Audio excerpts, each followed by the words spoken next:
guys, this is Kritika DN and welcome back to my channel. It's been a long time. I've missed you guys. I'm sure you guys have missed me as well. So I'm back with another book review of a book, Verity by Colleen Hoover.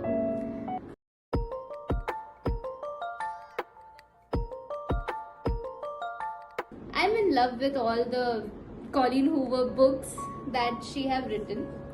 I read like almost 3-4 books till now and I like it.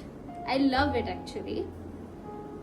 मुझे specially वो part पसंद आता है Colleen Hoover का जो जैसे plot imagine करते हो कि दो कैरेक्टर्स का क्या रोल है या eventually they will be together, ऐसा तुम सोचते हो. आधी बुक तुमने पढ़ रखी होती है और तुम ऐसा सोचते हो और तुम इमेजिनेशन पूरे उस कैरेक्टर्स का करते हो कि वो कैसा होगा, फाइनली द एंडिंग कैसी होगी.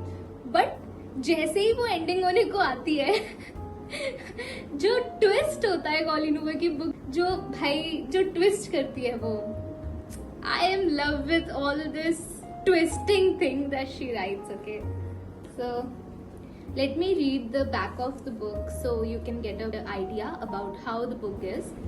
It says, Lauren Ashley is a struggling writer on the brink of financial ruin when she accepts the job offer of a lifetime. Jeremy Crawford, husband of bestseller author Verity Crawford, has hired Lauren to complete the remaining books in a successful series his injured wife is unable to finish. Lauren arrives at the Crawford home, ready to sort through years of Verity's notes and outlines, hoping to find enough material to get her started. What Lauren doesn't expect to uncover in a chaotic office of an unfinished autobiography Verity never intended for anyone to read. Page after page of bone-chilling admissions, including Verity's recollection of the night their family was forever altered. Lauren decides to keep the manuscript hidden from Jeremy, knowing its contents would devastate the already grieving father. But as Lauren's feelings for Jeremy began to intensify, she recognizes all the ways she could benefit if he were to read his wife's words. After all, no matter how devoted Jeremy is to his injured wife, a truth this horrifying would make it impossible for him to continue to love her. So, let's talk about the insights of this book. So basically there are 5 characters जिसके around पूरी story revolve करती है. One is the Verity.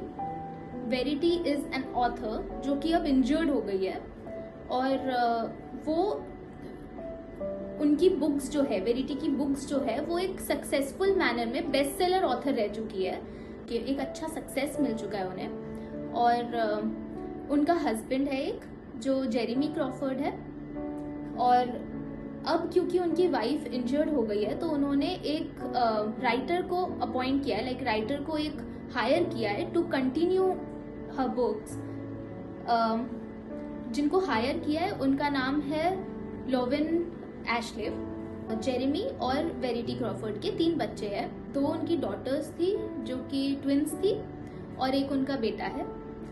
तो इसके around basically पूरी story revolve करती है. ये स्टोरी वैसे बहुत डार्क है, मतलब like story line is very dark.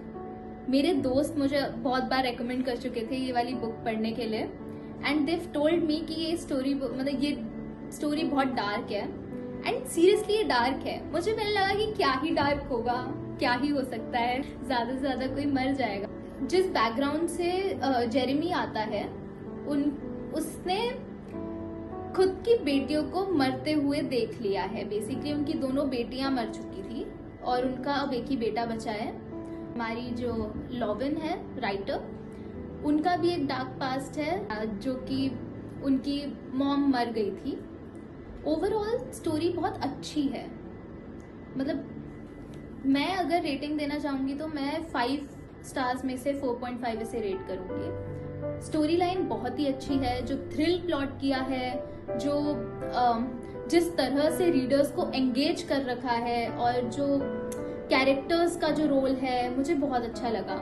Basically मेरे हिसाब से इसमें 3 वर्ड्स हैं. First is the past. Past में जो कुछ भी हुआ है उनके साथ, फर्स्ट वो वर्ल्ड है। सेकेंडली इट इज प्रेजेंट कि जो अभी हो रहा है, मतलब वेरिटी इंजर्ड है, वो मतलब डेली रूटीन वाले काम नहीं कर सकती, तो वो सिर्फ बेड पे ही रहती थी और उनके नर्सेस आते थे और उनको सब कुछ सर्व वगैरह करते थे और उनका जो भी है टेक केयर उनके नर्स करती थी और उनके हस्बैंड करते थे। और ये उनके लिए वो प्रेजेंट था। और प्रेजेंट था कि लॉविन जो कैरेक्टर है वो एज अ राइटर अपॉइंट हुई थी, तो वो उनकी कंटिन्यू कर रही थी बुक जो सीरीज में चल। लास्ट के ट्विस्ट में उसने वेरिटी का real truth as a letter, उसने पूरा एक लेटर लिखा था। वेरिटी के ऑफिस में जाती है और चीजें प्लान कर रही होती है कि कैसे करना है, नेक्स्ट बुक्स की कैसे आउटलाइनिंग करना है, तो एक मैन्युस्क्रिप्ट उसके हाथ में लग जाती है जो कि वेरिटी ने खुद लिखी थी, which is basically an autobiography, जिसमें उसने खुद के फैमिली से रिलेटेड स्टफ्स लिखे थे और खुद के बारे में चीजें लिखी थी। तो and that is basically very dark, like उसने खुद के कैरेक्टर को उस ऑटोबायोग्राफी में बहुत नेगेटिव रोल दिखाया है कि she is the one who tried to kill their daughters and she is the one who did everything, like जो कुछ भी उसके साथ हुआ है उसकी लाइफ में प्रेजेंटली, वो सब कुछ उसने करा है जानबूझ के। ऐसा उसने नेगेटिव कैरेक्टर अपने आप को उस मैन्युस्क्रिप्ट में दिखाया है। और ये सब पढ़ के वेरिटी बहुत डर जाती है कि वो मतलब she is scared because she is starting to have feelings for Jeremy and she is very scared to tell him that तुम्हारी वाइफ तो ऐसी थी, तो वो बहुत डरी हुई होती है कि वो बताए या ना बताए। कॉलिन हूवर ने, ऑथर ने ना एंड में कुछ एक स्पेसिफिक एंडिंग नहीं करी है कि ऐसा है। She left us on reader कि तुम्हें क्या लगता है वो है। जेरेमी को कभी बताया ही नहीं गया कि क्या था ट्रूथ। तो this basically hurts me, see what ever happened, क्योंकि जेरेमी ने ना अपनी वाइफ को मार दिया था, ठीक है। This is really dark, I know. जिसने ये बुक पढ़ी होगी वो शायद कनेक्ट कर सकता होगा मेरे से। इट्स डार्क कि उसने अपने वाइफ को मार दिया और जिस तरह से मारा, बट वो बहुत गुस्सा था, उसे खुद नहीं पता था कि सच क्या है। उसने सिर्फ एक मैन्युस्क्रिप्ट पढ़ी थी और उसके बेसिस पे मार दिया था। तो मुझे लगता है कि ये एज अ हस्बैंड उसे डिसाइड करना चाहिए था कि उसके हिसाब से ट्रूथ क्या है, because he was the one who was with his wife, like every time who was with his wife. तो उसे डिसाइड करना चाहिए था कि ये क्या कर दिया। जो कुछ भी उसने मैन्युस्क्रिप्ट में लिखा था, जेरेमी ने पढ़ा था मैन्युस्क्रिप्ट, और जेरेमी ने पढ़ के उससे पहले भी बहुत बार अटेम्प्ट किया था उसको मारना। वेरिटी की जो प्रेजेंट में हालत थी, मतलब the thing that she was injured, वो जेरेमी की वजह से ही थी, बिकॉज जेरेमी ने ही ट्री से हिट करके एक्सीडेंट बोल के मारा था, जिसकी वजह से वो ब्रेन डेड हो गई थी and she was like that. But इसमें भी ट्विस्ट है कि verity was acting that she was brain dead. She was not actually a brain dead person. She was acting like she is brain dead. सही में ये book बहुत ज़्यादा mind blow कर देगी. Please give it a try. I loved how she has written all these things, like thrilling, the romantic thing, the plot that she have, like the things that she plotted. जैसे Colleen Hoover ने इस book को plot किया है ना, no one can plot it like that. I loved this. I'm a big fan of Colleen Hoover and I liked it a lot. That's it about the book.